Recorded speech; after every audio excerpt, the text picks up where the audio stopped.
আমাদের যে হাওরের যে রেগুলেটরগুলো আছে সেগুলো ওপেন করে দিয়ে হাওরে পানি প্রবেশ করাতে হবে। যে চলতি অর্থ বছরে আমাদের যে সুনামগঞ্জে হাওরগুলো রয়েছে এই হাওরগুলোর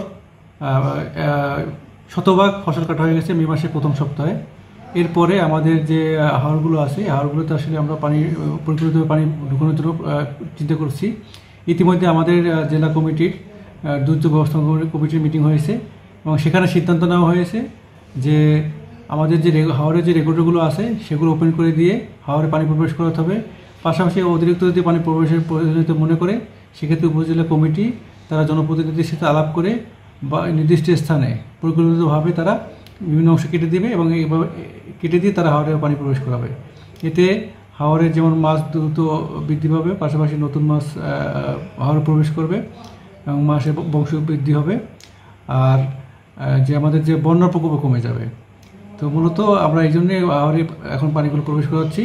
এখন মূলত পানি এখন কমতেছে, আমরা যেহেতু আমাদের রেগুলেটরগুলো ওপেন আছে, যদি ভবিষ্যতে পানি বাড়লেও হাওরে পানি প্রবেশ করবে এবং সেক্ষেত্রে মাছের উৎপাদন ভালো হবে।